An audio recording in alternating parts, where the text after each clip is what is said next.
My boyfriend didn't just have a startup idea. He had a religion, and I was the one paying the tithes. My name is Madison Clark.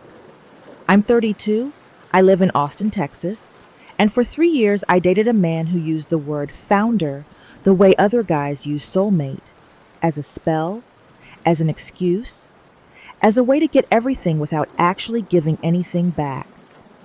This is the story of how I paid for his dream, how that dream turned out to be a very expensive delusion, and how I turned his precious startup idea into a cautionary case study for women like me. 1. How I fell for a visionary. We met at a friend's game night in a downtown apartment that smelled like Trader Joe's appetizers and IPA. I was sitting on the rug, arguing about whether guac counted as a separate side dish or part of the chips when he walked in. Tall, hoodie, jeans, curly brown hair that looked accidental but obviously took effort. He carried a six-pack of some microbrew I'd never heard of and a laptop bag, which should have been my first clue. "Sorry I'm late," he said. "Pitch deck emergency." It was like throwing chum in the water. Every guy at the table rolled their eyes, but every girl, including me, glanced up. "Pitch deck for what?" I asked. He smiled, not cocky, but like we already had an inside joke I hadn't heard yet. "It's a transportation tech startup," he said. "We're building a platform that streamlines last-mile logistics for local businesses. Think Uber Eats meets UPS, but smarter." I didn't understand half of that, but his eyes lit up in this almost boyish way. He talked with his hands, like the idea was too big to fit in his chest and was leaking out through his fingertips. I was a senior project manager for a health insurance company. My job was Gantt charts, compliance checklists, and meetings that could have been emails. His world sounded like neon and caffeine and possibility. We ended up in the kitchen over the spinach artichoke dip, talking about Austin traffic, how much we both hated those electric scooters blocking sidewalks, how he worked from coffee shops and co-working spaces because offices kill creativity. "What do you do?" he asked. I hesitated. "I wrangle chaos for a health insurance company." He laughed. "You mean you probably keep a bunch of executives from setting the place on fire?" "Something like that," I said. By the end of the night, we'd exchanged numbers. His name was Lucas Hayes. He texted me before I got home. "Love talking with you tonight. I feel like you get it." I stared at the message for a solid minute. I didn't know what it was exactly, but the way he wrote it made me want to. 2. The startup fantasy phase. The first 6 months were intoxicating. Our dates were very Austin millennial. Food trucks, outdoor movies, taco stands with lines down the block. He always knew the newest coffee shop with oat milk and neon signs, or the bar with the best live band on Thursday nights. He carried his laptop everywhere. At first, it felt romantic, like I was dating someone on the verge of greatness. He'd slide his MacBook open between us at a cafe on South Congress and say, "Can I show you something?" And suddenly I'd be looking at an app prototype in Figma, colorful charts in Google Slides, or a Notion board full of feature ideas. One night, at a rooftop bar overlooking downtown, he pulled up what he called the vision deck. "Picture this," he said. "You run a local bakery. You've got amazing stuff, but you can't afford your own delivery drivers. On our platform, you hit a button, a drone or gig courier shows up, optimized for your route, your neighborhood, your timing. You feed more people, you make more money, small businesses win." He looked at me like he just handed me a newborn. "That's actually cool," I said honestly.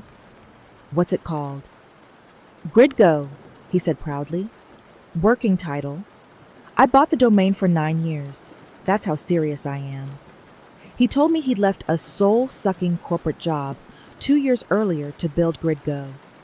He said things like, "I'd rather eat ramen for 5 years and own my freedom than sit in a cubicle making someone else rich. I'd never quit anything in my life.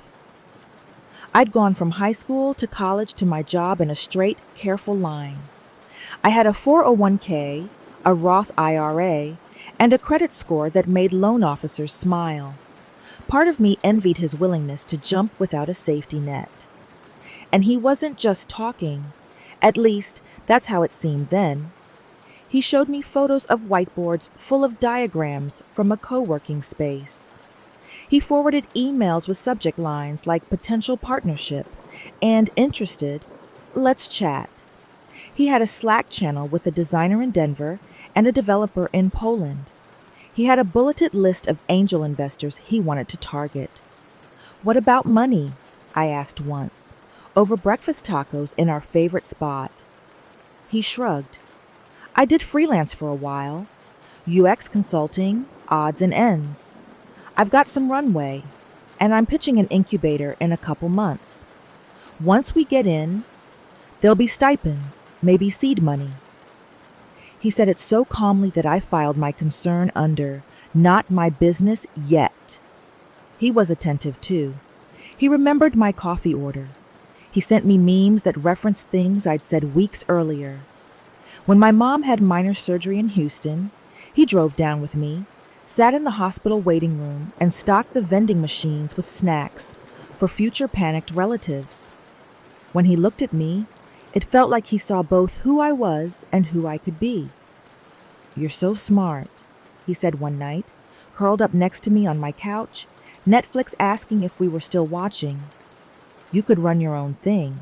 Why are you still propping up a dinosaur company? I laughed. Because the dinosaur deposits my paycheck every 2 weeks? He grinned. For now, he said, but someday you'll get tired enough to jump. And I'll be there to help you build whatever you want. At the time, that sentence felt like a promise. Later, I would realize it was foreshadowing, just not the kind he meant. 3. The slow shift, when founder became freeloader. The first ask was tiny.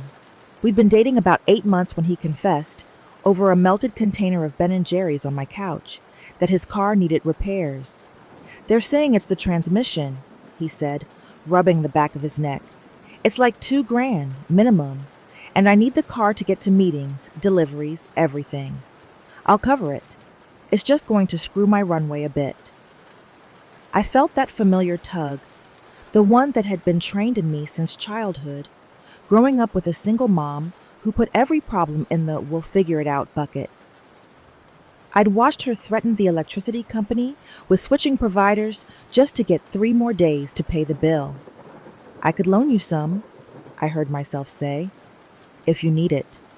He looked at me like I'd handed him an oxygen mask. Madison, I can't let you do that. It's a loan, I said quickly. You'll pay me back when the incubator comes through, or when you raise your seed round, whatever. Consider it early-stage angel funding without the equity. He laughed, but his eyes were glossy. You're something else, he said softly. Are you sure? I was. I Venmo'd him $1,000 that night. He texted me a screenshot of a mechanic's invoice the next day. Proof of capital deployment, he joked. It felt good, honestly. I wasn't just his girlfriend. I was part of the story. The supportive partner behind the visionary founder. After that, the shifts came slowly, wrapped in excuses that sounded reasonable. He started staying over more. Then, gradually, he just didn't leave. His lease was up, his roommate wanted the room for her sister, and moving his stuff to my place, for a month or 2, made more sense than finding a new apartment when he was this close to getting into an accelerator. We told ourselves we'd split expenses. He made a Google sheet called Household Ops, with columns for rent, utilities, groceries, and miscellaneous. Looking back, it was one of the only documents he was truly committed to, editing numbers in his favor. I paid rent because the lease was in my name. I paid most of the groceries because I was particular about eating something green once in a while. He paid internet and the electric bill, until the first time he forgot. It's just timing, he said, waving an email from our internet provider. Clients are late paying an invoice again. Can you cover it this month, and I'll Venmo you back when it clears? I did. Of course I did. The payback never came, but the next emergency did. A can't-miss founder retreat in San Francisco led to 2 Spirit Airlines tickets and a 3-night Airbnb that landed on my credit card because his was temporarily frozen due to fraud protection. A last-minute prototype demo meant he needed a new iPad, refurbished, he promised, and he got the cheapest Apple Pencil because he wasn't trying to be bougie. That, too, went on my For Now tab. There were always screenshots, explanations, promises. I'll make this back in one contract, he'd say. 2 max, you'll see. Meanwhile, I was waking up at 6:30, making coffee in our tiny kitchen, logging into my laptop at the dining table because my company had gone hybrid, and work from home meant my living room was now also my office. He'd stumble out of bed around 9:30 or 10, hair a mess, making dramatic groaning noises like he'd been up all night in the trenches, not scrolling Reddit in the dark beside me. Startup founder hours? He joked once, when I rolled my eyes. We work when inspiration strikes, not when a calendar says so. The thing about inspiration, though, is that from where I was sitting, it looked a lot like playing Rocket League and listening to 3-hour podcasts about productivity. 4. Red flags I painted white. Looking back, there were 100 little moments that didn't sit right. I just sanded the edges off each one and stacked them neatly in a corner labeled, "He's trying." Like the time we were at brunch with my best friend Brianna and her husband Daniel. We just finished a flight of mimosas and a plate of chicken and waffles big enough to feed a family of 5. Daniel, who worked in corporate finance, asked the question I'd been burying for months. "So what's your runway like?" he asked casually, cutting his waffle. "Like, how long can you go without a paycheck before things get dicey?" I felt Lucas stiffen next to me. "That's a very corporate question," Lucas said lightly. "Founders don't think in runway. We think in milestones." "Milestones still need rent money," Daniel said mildly. Lucas launched into a speech about fast-scaling startups, blitz-scaling, how Uber and Airbnb were laughed at before they were valued in the billions. Brianna caught my eye over her glass, her expression somewhere between concern and girl. Afterward, in the car, Lucas was quiet. "Hey," I said gently, "you okay?" He stared out the window. "I just hate that vibe," he said finally. "People acting like I'm irresponsible because I'm not playing it safe at a soul-crushing job." "I don't think that's what he meant," I said. "I think he was just curious how you're planning." He snapped his head toward me. "You agree with him, don't you?" I swallowed. "I don't know if I agree. I just worry sometimes. About you? About us?" His face crumpled in this wounded way that hit every guilt button I had. "Wow," he said quietly. "I thought you, of all people, believed in me." "I do," I rushed to say. "Lucas, I do. I'm just—" "Then don't talk about me like I'm some broke loser," he said. "I'm building something real here. If you can't see that, maybe you don't really get me like I thought you did." He went silent. The ride home felt like driving through molasses. When we got back to the apartment, he put his headphones on and opened his laptop, eyes locked on the screen, as if punishing me by being visibly productive. I made dinner alone, the narrative in my head already turning on me. "You sounded like his parents. You know how they talk down to him. You don't want to be another person who doesn't get it. You can afford to help. Why are you being stingy?" The next day, he kissed my forehead and apologized. "I was stressed," he said. "I know you're in my corner." I just get triggered when people talk about money like I'm failing. We're a team, I said, meaning it. We'll figure it out. Exactly, he said. And when GridGo blows up, I'm going to make sure you never have to answer another team's call as long as you live. He made it sound sweet, like a fairy tale, instead of what it really was, the promise of future fantasy payment for present day, very real support. 5. The breaking point. The crash didn't happen all at once. It was more like a slow leak that finally hissed loud enough for me to hear over the sound of my own denial. It started with my credit card bill. I opened my email one morning before work and saw the balance, $7,842. I sat there in my pajama shorts and an oversized UT sweatshirt, staring at the number. I'd been paying it off, consistently. I wasn't a swipe and hope person. How had it jumped that high? I opened the statement and scrolled. Airbnb in San Francisco, Spirit flight, 2 iPads installments, multiple runs to HEB where the groceries were half energy drinks and fancy coffee beans, a Founders Summit ticket, Uber rides late at night when he had to network, a co-working membership that auto-renewed because he forgot to cancel before the free trial ended, and then, nestled in between, $300 at Best Buy. What's that? I muttered. When I asked him later, he barely looked up. Oh, that, he said. I told you. It was for a new monitor. My old one was flickering. It's impossible to code on a flickering screen. You did not tell me, I said slowly. Lucas, my card is almost $8,000 right now. He waved a hand. Babe, it's fine. I'll start throwing half my freelance checks at it once this sprint is done. That's what you said last month, I said. He frowned. Why are you coming at me like this? You know I'm juggling a lot.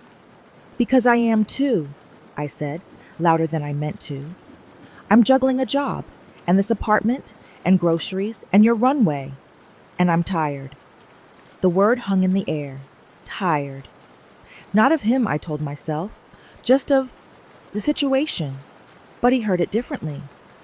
So what? He said, voice going cold. You want me to get a job at Target or something? Is that what would make you comfortable?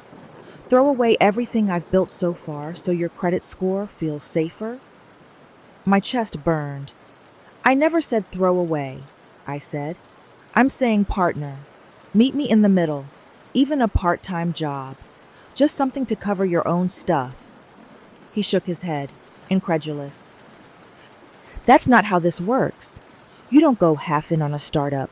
That's why so many people fail. They don't commit. I stared at him. You've been committing for 3 years, Lucas.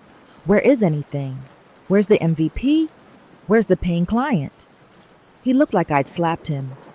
For a second, guilt rushed in. Then a bolt of anger cut straight through it. He stood up, paced to the kitchen, then back. You know what? He said. This right here? This is why I don't show you everything. Because you don't understand early stage. You only understand deliverables and timelines. You think you're the boss of everything, including my dream. My cheeks burned. I pay for internet so you can brainstorm on Reddit, I snapped. I pay for snacks for your work sessions that are just you and your buddies talking about how you're all going to be millionaires someday. I'm not trying to be your boss, Lucas. I'm trying not to drown. We both froze. He broke eye contact first. I need to clear my head, he said, grabbing his keys. I'll be at Brew Lab. The door slammed behind him. I sank onto the couch, heart pounding, my eyes blurred. I pressed my palms into them until I saw little fireworks of pressure. I didn't want to be this person. I didn't want to be the nagging girlfriend who didn't believe. I wanted to be the supportive partner behind the scenes in his future TED Talk. But the numbers were no longer theoretical. They were right there in my bank app, blinking at me. Rent due in 5 days. Credit card minimum higher than my car payment. Savings dipping below the I sleep at night line. I opened a blank note on my phone and did something I should have done months ago. I made a list. What I pay for. Rent, $1,850 month. Groceries, $600 month. Utilities, last 3 months, $120 month. Internet, covered 1 month, never paid back, $70. His car repair, loan, $1,000. SF trip, about you needing $200. iPad Plus pen, $500-ish. Founder Summit ticket, $350. Co-working renewal, $250. Random Ubers for networking. Warrant. Coffee shop tabs. I'll grab next time. Cool. By the time I finished, the total, roughly, because I didn't even count everything, was over $8,000. $8,000. You could buy a used car with that. You could put a down payment on a house in some parts of the country. You could wipe out a chunk of student loans. You could, I don't know, go on vacation that didn't involve being his unpaid travel agent. Instead, I had funded a very elaborate, very fragile identity. Founder. And what did I have? An exhausted nervous system and an intimate knowledge of the WeWork coffee machine schedule. Something in me shifted that day. Not loud, not dramatic, just a click, like a gear finally sliding into place. 6. The seed of a different idea. The first person I told the truth to was my therapist. Her name was Dr. Patel. I started seeing her after my dad died, mostly to untangle grief and the way I kept throwing myself into work to avoid feeling anything. Now I sat on her gray couch, tissues already pulled from the box on the side table as I poured everything out. And I feel like if I stop helping, I'm the villain, I said, my voice thick. Like I'll be the one who ruined his shot at something big. She tilted her head. Why? Because that's what he says, I admitted. Not in those words. But he'll say things like, nobody else believes in this like you do. Or, if you weren't here, I don't know how I'd survive this stage. And it sounds romantic, but it also traps me. We sat with that word, trap. Madison, she said gently, what would you call it if a founder took money from an investor and then never showed a product, never gave updates, and got angry when the investor asked questions? I let out a humorless laugh. A scam. And what are you doing every time you pay for something with the promise that someday he'll make it up to you? She asked. The words scraped down my spine. Investing, I said. Stupidly. Is it stupid? She said softly. Or is it unprotected? Unboundaried? I stared at her. Is there a nicer word than stupid? I asked. She smiled. Naive, hopeful, conditioned. A tear slid down my face. I was raised by a woman who would give the last $20 in her wallet to her sister, I said. I watched her bail people out constantly. She always said, family helps. That's what we do. I think I just turned family into whoever I love. And who helps you? She asked. Silence dropped like a stone. I swallowed. I don't let people, I said. It feels wrong, like I'm failing if I can't do it on my own. We talked about patterns, about how my competence had become a magnet for people who needed saving, how Lucas's vision hooked that part of me that wanted to believe in something bigger than a paycheck. By the end of the session, I didn't have a plan. But I had a new question. If Lucas was building a startup, what was I building? Because it sure as hell wasn't just a life with him. That night, after he fell asleep on the couch, laptop opened to a YouTube video titled, How I Turned My Side Hustle into a 7-Figure Exit. I opened my own laptop and started something I called, at first, just notes. I wrote down every time I'd paid for something because startup. Every time he'd use the words founder, grind, or vision to shut down a money conversation. Every red flag I'd painted white. I didn't know why I was documenting it exactly. Part of it was for myself, to see the full picture. Part of it felt like building a case, not legal, emotional, a case for why I was allowed to stop. 7. Discovery, the empty startup. The universe loves irony. 3 weeks after my credit card meltdown, Lucas got an email from the major accelerator he'd been talking about for months. He'd applied with a deck he'd stayed up all night making, Spotify blasting lo-fi beats while I lay awake, listening to the clack of keys and telling myself this was what sacrifice looked like. Now we were sitting side by side at the dining table, my work laptop open to a project plan, his open to his Gmail, when the subject line popped up. Application status, GridGo Labs. My heart jumped into my throat. Open it, I said. He clicked. I saw the word before he did. Regret. We regret to inform you. He read silently, jaw clenching. His eyes scanned a few more lines, then he slammed the laptop shut. Idiots, he muttered. Hey, I said softly. I'm sorry. That sucks. They said we don't have enough traction, he snapped. That the market is crowded. They're blind. They don't see the bigger picture. Do you have traction? I asked carefully. Like, any paying customers or pilots? He shot me a look. Wow, not you too. I'm asking, I said, because if you do, they're wrong. But if you don't, maybe they have a point. Maybe it's helpful feedback. He stood up so suddenly his chair scraped the floor. I can't do this right now, he said. I need to be around people who get it. He grabbed his backpack and walked out. The door closed behind him with a soft click that sounded bizarrely like the start of my freedom, because right then, something snapped into place. I opened his laptop. Let me be clear. I am not a snoop through your partner's stuff person by default. I respect privacy. I believe in trust. But I also believe in reality.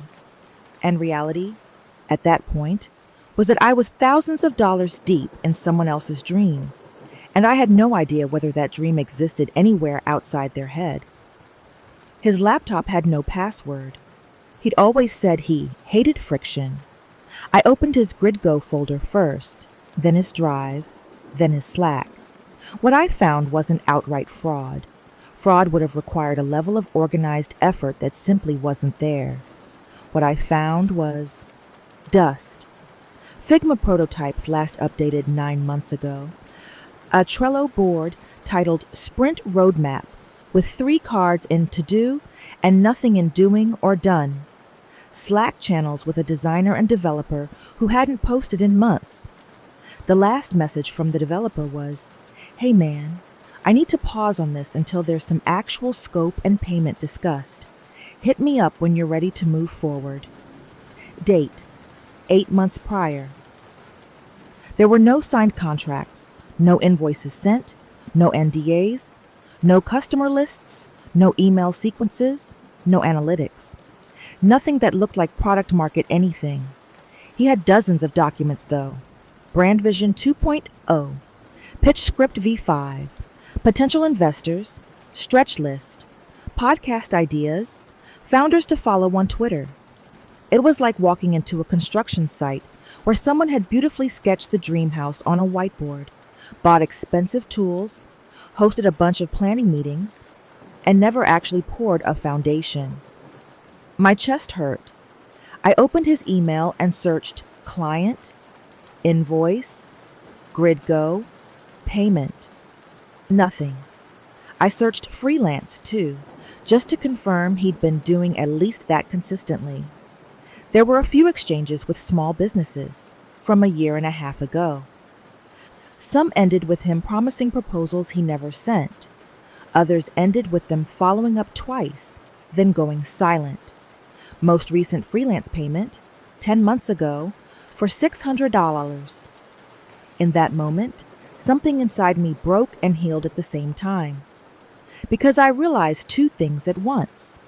1, I had not been supporting a struggling startup founder.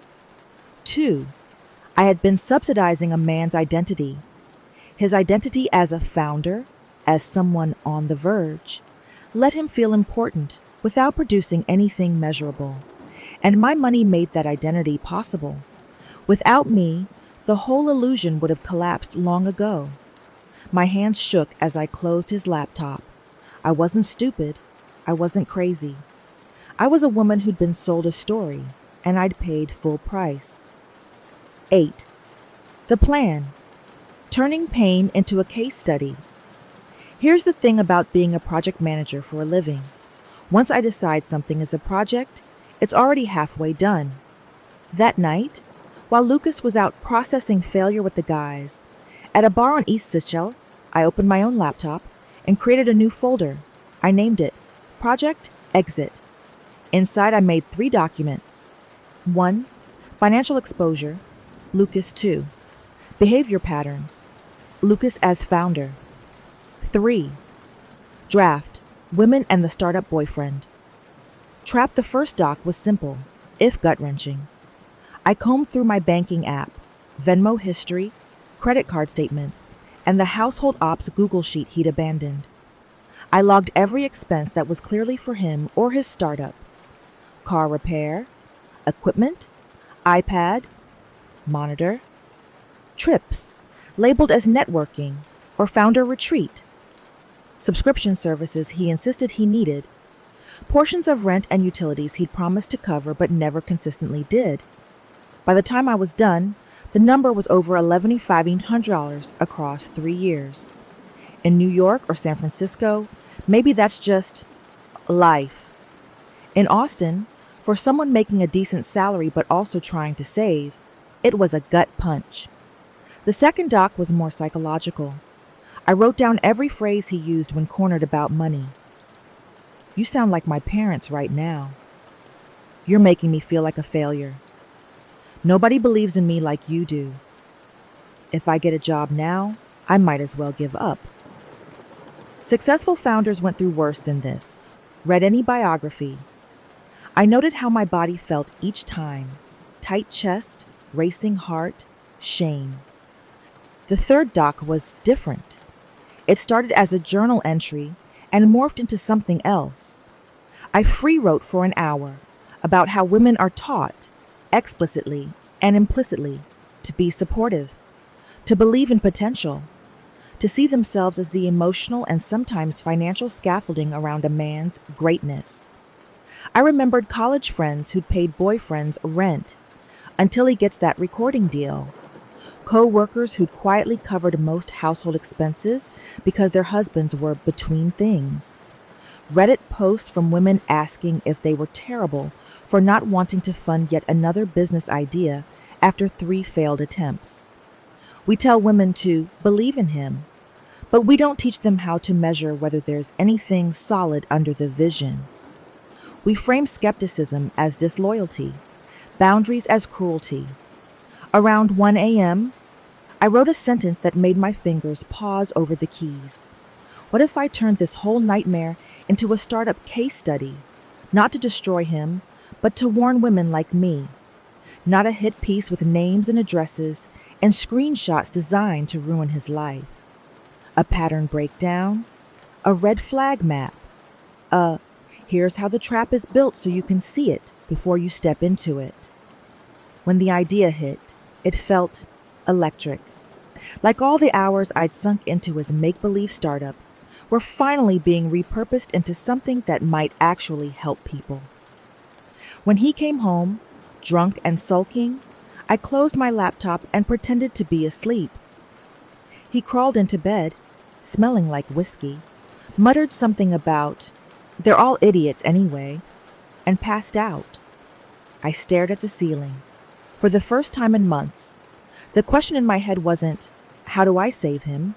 It was, how do I save me? And maybe someone else too. 9. The exit conversation. People imagine breakups like explosions. Ours was more like a controlled demolition. I chose a Saturday morning. We just finished breakfast. Scrambled eggs, toast, cheap coffee because we're being lean, as he liked to joke. And he was scrolling Twitter, thumbs flying, occasionally snorting at founder memes. "Lucas," I said, my voice steady in a way that surprised me. "We need to talk about us and the startup." He didn't look up. "If this is about the accelerator—" "It's not," I said. "Sit down, please." Something in my tone must have registered, because he finally set his phone down and turned toward me. "You're freaking me out," he said lightly. "What's up?" I'd rehearsed a dozen speeches in my head. Fiery monologues, tearful pleas, ultimatums. Instead, I took a breath and went with the truth. "I've been paying for your life," I said quietly. "For years. Much more than I admitted to myself. And I checked a Lucas. There is no functioning startup. There is an idea, some half-finished decks, and a lot of podcasts and plans. But there is no product, no revenue, no team. That's not a startup. That's a fantasy." His face drained of color. "You went through my stuff?" he demanded. "You violated my privacy?" "I went through the work I've been funding," I said, "and I found nothing. You haven't paid me back. You haven't been honest about your income. You haven't moved this thing forward in any meaningful way." "That's not true," he said, voice rising. "You have no idea how much I've done behind the scenes. Not everything shows up on a Trello board." "Then show me," I said. "Show me the code. Show me the contracts. Show me literally any concrete evidence that this is more than branding and vibes." He opened his mouth, closed it. His eyes shone with anger. "You sound just like them," he said. "My dad, my exes, every small mind who couldn't see the vision. I thought you were different." That used to be my kryptonite. It did nothing now. "I'm done being your runway," I said. "I'm asking you to either get a real job and contribute, or what?" he snapped. "Or move out," I said. Silence. He stared at me like I'd suddenly started speaking Russian. "You're kidding," he said finally. "I'm not," I said. "I have spreadsheets, Lucas. I put over $11,000 into this." "Into you." "I can't keep doing it. I'm not your investor, and even if I were, I'd be a very angry one. This isn't sustainable. It's not even fair." His jaw clenched. "So you're throwing me out because my company hit a rough patch? Do you hear how shallow that sounds?" "It's not a rough patch," I said gently. "It's 3 years of you hiding behind the word founder while I hold everything else up. If you want to build GridGo, fine. But you need to fund it yourself, not with my rent money." His eyes filled with tears, which almost got me. That familiar pang of, "You're being too harsh." Then I remembered my credit card balance. "I can't believe you're doing this," he whispered. "After everything." "After everything," I echoed. "Exactly. I'm not kicking you out today. I'm not that cruel. You have 30 days. After that, I need you and your stuff out of this apartment. We can figure out a payment plan if you want to repay anything. If not," I shrugged, "I'll count it as a very expensive lesson." There was a long stretch where he just stared at me. Then he laughed, a short, bitter bark. "You know what?" he said. "You'll regret this. When this thing blows up, when I'm up there on a stage talking about the people who doubted me, you'll wish you stayed." I nodded. "Maybe," I said, "but I'd rather regret not funding your dream than regret abandoning myself." He stormed out, grabbing his keys and his laptop. I listened to the door slam, my heartbeat pounding in my ears. Then I let out a shaky breath and whispered to the empty apartment, "Okay. Step 1, done." I opened my laptop and moved the Women and the Startup Boyfriend Trap doc from journaling to a new folder called Founder Fantasy, a Case Study. 10. From story to case study, I didn't publish anything right away. I wrote, I revised, I researched. I read academic articles about economic abuse, about financial enmeshment, about how gender roles affect who carries risk in relationships. I dove into Medium posts about dating entrepreneurs, Reddit threads from all relationships and Aryapal startups. Patterns emerged, familiar enough to make me both sick and vindicated. I turned my notes into sections. The story.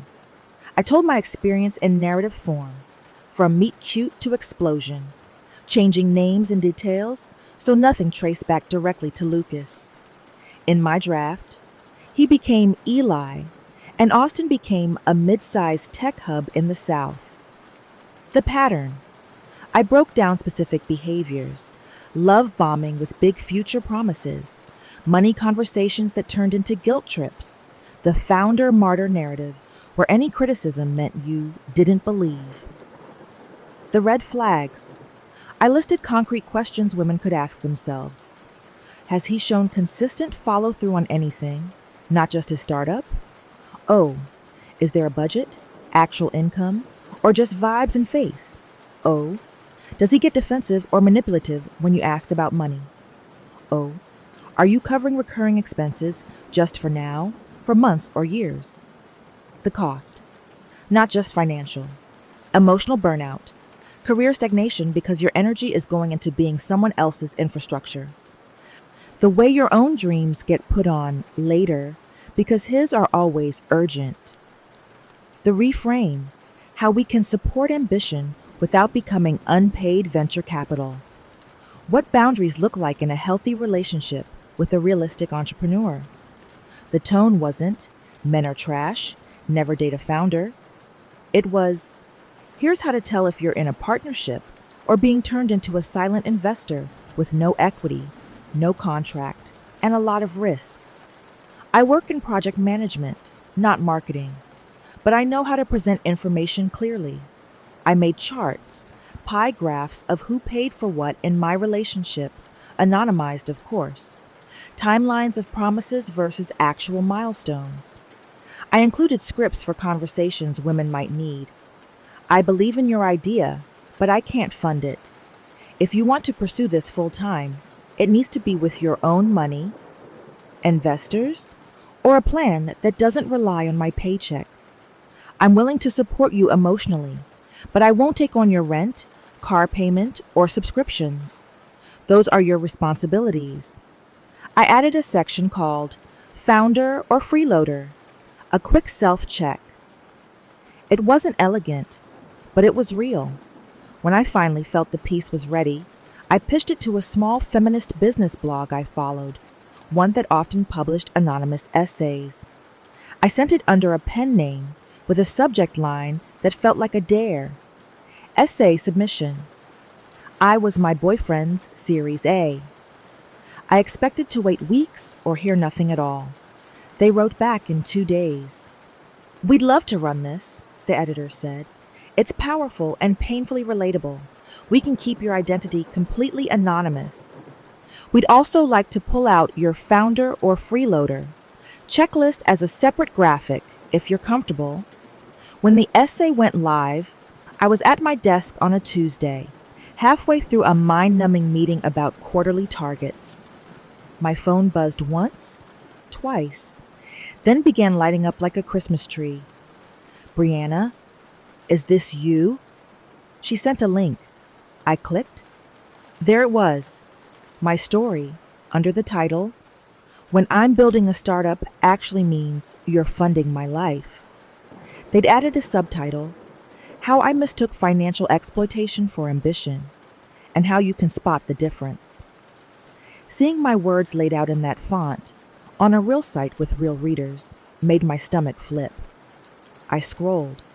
They'd bolded a line I'd written late one night, with tears on my keyboard. I thought I was standing behind him while he built something. In reality, I was the thing being built on. The comments started trickling in. Then they turned into a flood. 11. The fallout and the DMs. The internet is a strange place. Within 48 hours, the essay had been shared on Twitter, Instagram stories, and 2 private Facebook groups for women in tech and women in finance. The site's analytics, which the editor later shared with me, showed over 200,000 views in a week. Women slid into the anonymous contact form and sent the editor messages that were forwarded to me. I thought I was alone. I put my ex through 2 failed business ideas. I'm still paying off the credit card debt. I'm currently in this. Reading this made me want to vomit. I'm forwarding this to my therapist. I'm engaged to a founder, and I'm the one with the stable job. This gave me language to have a conversation I've been avoiding. There was anger, too. I hate that we are conditioned to be supportive at our own expense. I wish someone had shown me this at 25. I wouldn't have wasted my 20s raising a 30-year-old. Meanwhile, my own life was shifting. Lucas, or Eli in the article, had no idea the piece was about him, as far as I know. I hadn't linked it on any of my personal accounts, and I wasn't exactly in his algorithm. He mostly followed other dudes who posted founder grind and screenshots of their revenue dashboards. In our actual offline life, he spent the first week of the 30 days alternately sulking and making grand pronouncements. "You'll see," he said one night, as he packed a box of his essential things and left a pile of clothes on the floor. People have been betting against visionaries forever. It's textbook. "I'm not betting against anything," I said. "I'm just no longer buying in." By week 3, the bravado had softened. He asked hesitantly if we could revisit the timeline. "I just need a little more runway," he said. "Showings are slow. My friend's couch is small." "I gave you 3 years," I said quietly. "This is me sticking to my boundary. I'm not doing this to punish you, Lucas. I'm doing this to protect me." He stared at me for a long time. Then he looked away. "Whatever," he muttered. "Enjoy your safe little life." What he didn't know was that my safe little life had just expanded to include hundreds of women I'd never met who understood exactly what I'd been through. A week after the essay went viral, the blog invited me to do an anonymous Zoom panel under my pen name for a private community of their members. Cameras off, voice slightly altered. We talked about money and love, about how to tell the difference between temporary support and long-term exploitation. A founder who actually ran a real profitable business spoke up and said, "As an entrepreneur, if your partner's financial discomfort doesn't bother you, you're not a visionary. You're using them." That sentence seared itself into my brain, because Lucas had never really acted bothered by my stress. He'd been annoyed by my questions. But my insomnia, my jaw grinding, my tears when the credit card bill came, that had been negative energy, something he needed to avoid to protect his mindset. On the day he finally moved out, carrying 2 suitcases and a backpack, he paused in the doorway. "Last chance," he said. "Come with me. Once this hits, we could go anywhere. You hate your job. You could help run operations." Once upon a time, that would have sounded like a dream. Now it sounded like a cleverly coded threat. "If this hits," I said gently, "you won't need me to bankroll you. And if it never hits, I'm not going down with the ship. I hope you build something real someday, Lucas. I honestly do. But I'm not going to be the scaffolding." He rolled his eyes, muttered something under his breath, and left. I closed the door behind him, slid down to the floor, and cried from a place somewhere between grief and relief. Then I stood up, walked to my laptop, opened my budget spreadsheet, and deleted his column from Household Ops. It felt like deleting a bug in a massive code base. The whole system ran smoother instantly. 12. Life after founder. Here's the part that doesn't make a good movie montage. The next few months were quiet. I paid down my debt, slowly. I cut back on takeout, canceled a couple of subscriptions I didn't need, set up automatic transfers to savings again. I went to work, came home, went to yoga, got drinks with friends. Normal stuff. Boring even. Every once in a while, someone would send me a link where my essay had been shared again in some new corner of the internet, with captions like, "Read this before you move in with a founder," or "Required reading for women in their 20s." The editor of the blog asked if I'd consider doing a follow-up series, one on financial red flags in dating, another on how to set up relationship budgets that didn't quietly crush one partner. It wasn't paid enough to quit my job, but it was something.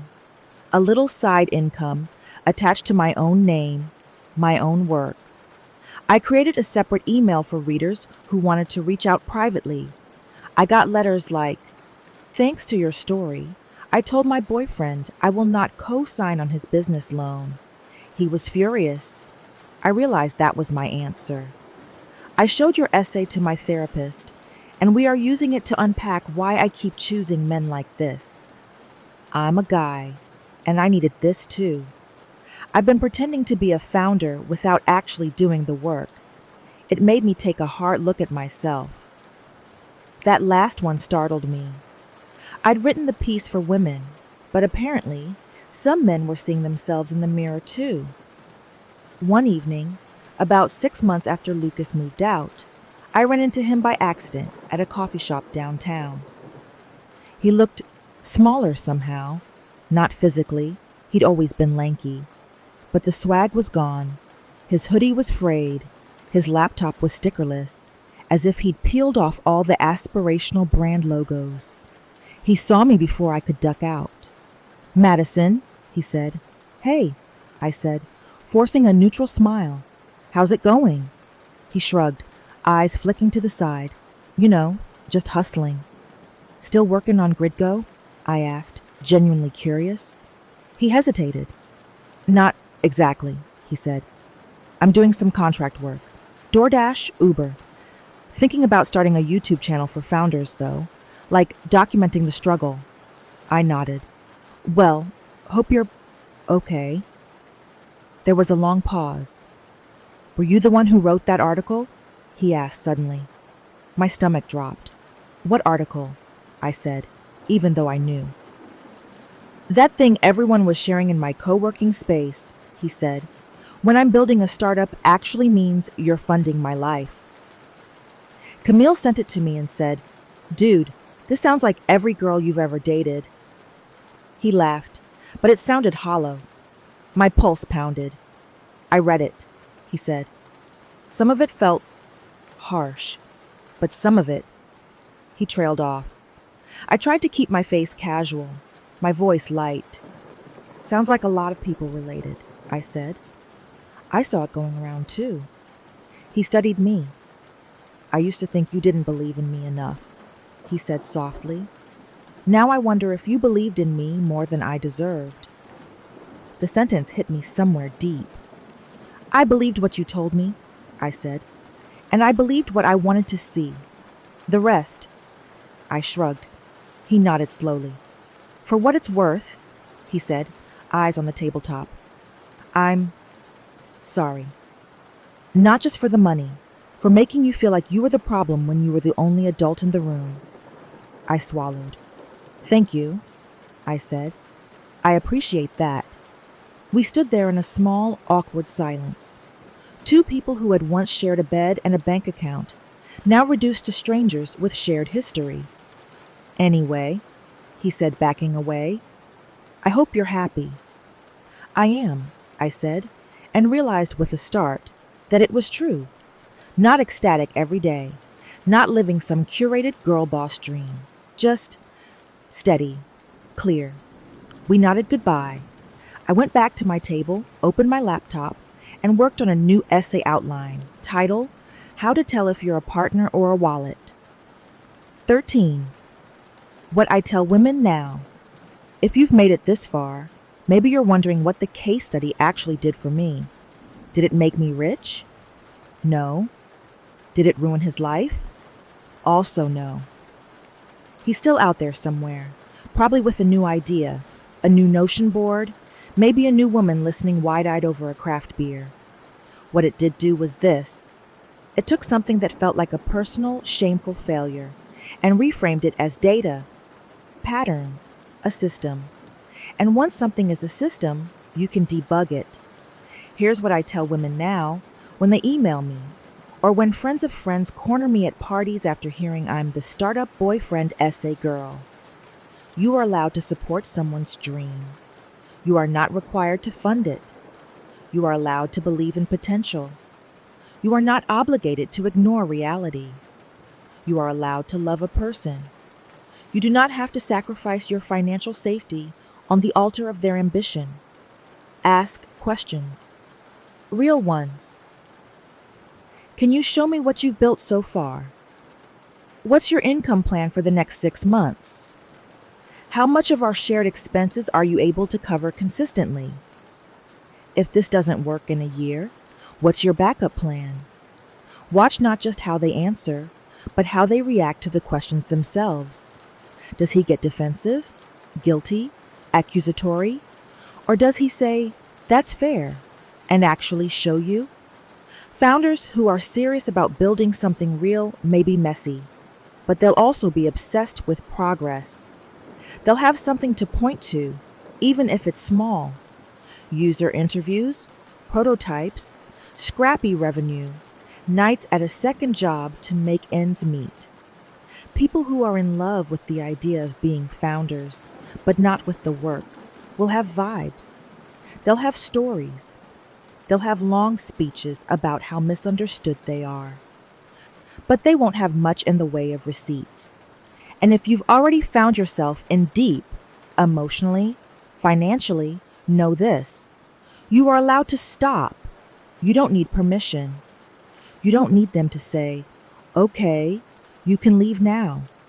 You are not a bad partner for refusing to be drained. You are not unsupportive for saying, "I won't pay for this." If I could go back and talk to the Madisons sitting on that rug at game night, listening to Lucas talk about Gridgo with stars in his eyes, I wouldn't necessarily tell her to run. I'd tell her to listen with her heart and also her spreadsheet. To say, "That sounds cool. If we ever get serious, we're going to have to talk about money like grown-ups. To know the difference between investing and being used. But I can't go back. I can only write this for you. So consider this my pitch deck. If you will, a deck not for some app you'll never use, but for your own life. Slide 1. Your time, your energy, your money are all forms of capital. Slide 2. You deserve a return. Slide 3. If someone keeps asking for more capital with no transparency, no progress, and no accountability, close your wallet. And if you've already been where I've been, you're not pathetic. You're not dumb. You're not alone. You're just ready for a new story. One where you're not an unpaid investor in someone else's fantasy, but the founder of your own actual life. Thanks for staying with me until the end. Now tell me, in your story, are you financing a dream or finally funding yourself?